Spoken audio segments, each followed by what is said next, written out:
Session 25 Origins and Related Words.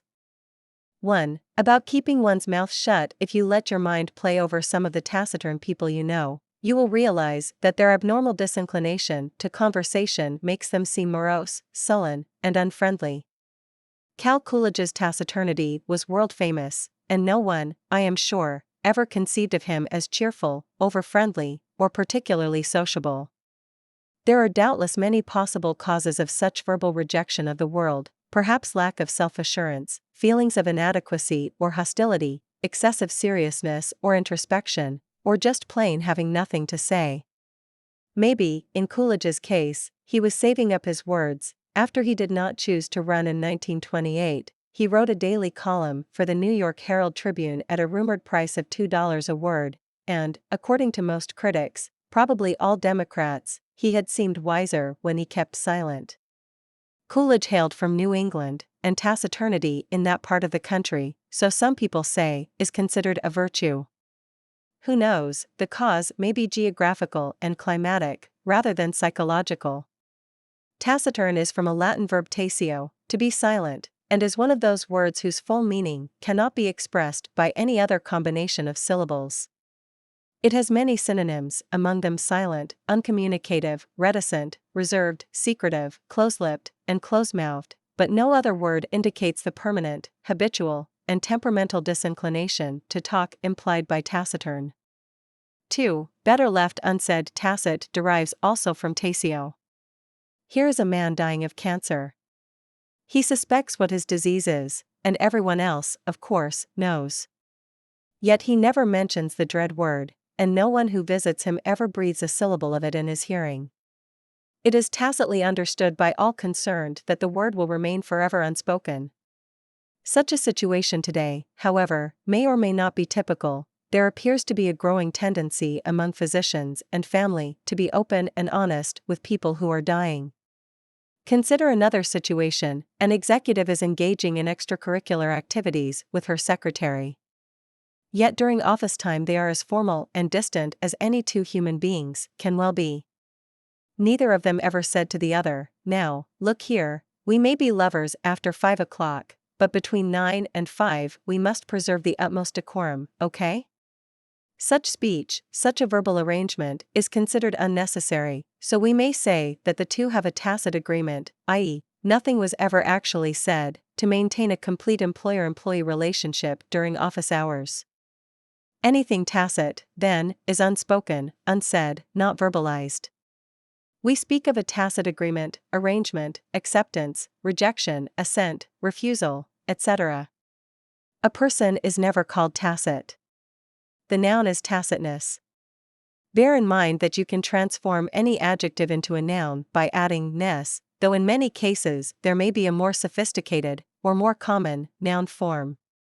Changing the of the root taceo to I, and adding the prefix re dash again, and the adjective suffix ent, we can construct the English word reticent. Someone is reticent who prefers to keep silent, whether out of shyness, embarrassment, or fear of revealing what should not be revealed. The idea of againness in the prefix has been lost in the current meaning of the word. We have frequently made nouns out of end adjectives. Write 2 possible noun forms of reticent, underscore or underscore, less commonly. 3. Talk, talk, talk. Loquacious people love to talk. This adjective is not necessarily a put-down, but the implication, when you so characterize such people, is that you wish they would pause for breath once in a while so that you can get your licks in. The noun is loquacity, or, of course, loquaciousness. The word derives from Latin loquere, to speak, a root found also in 1. Soliloquy, a speech to oneself, loquere plus solus, alone, or, etymologically, a speech when alone. We often talk to ourselves, but usually silently, the words going through our minds, but not actually passing our lips. The term soliloquy is commonly applied to utterances made in a play by characters who are speaking their thoughts aloud so the audience won't have to guess.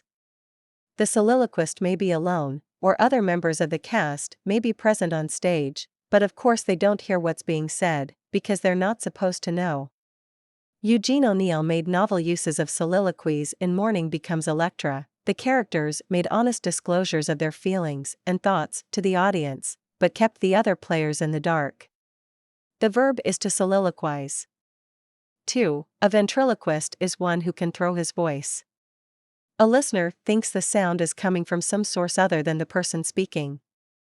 The combining root is Latin venter, ventris, belly. Etymologically, ventriloquism is the art of speaking from the belly. The adjective is ventriloquistic. Can you figure out how the verb will end? Write the verb. 3. Colloquial combines locker, to speak, with the prefix con dash. Con is spelled call, before a root starting with L, cor, before a root starting with R, com, before a root starting with M, P, or B. When people speak together, they are engaging in conversation, and their language is usually more informal and less rigidly grammatical than what you might expect in writing or in public addresses. Colloquial patterns are perfectly correct, they are simply informal and suitable to everyday conversation. A colloquialism, therefore, is a conversational style expression, like he hasn't got any or who are you going with, as contrasted to the formal or literary he has none or with whom are you going? Colloquial English is the English you and I talk on everyday occasions. It is not slangy, vulgar, or illiterate. 4. A circumlocution is, etymologically, a talking around, around. Any way of expressing an idea that is roundabout or indirect is circumlocutory. You are now familiar with the common adjective suffix ori. Review of etymology: prefix, root, suffix meaning 1. Tasio to be silent 2. Ity noun suffix 3. Ness noun suffix 4.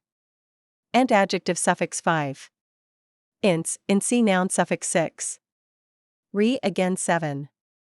Locker to speak 8. Solus alone 9. Ist one who 10.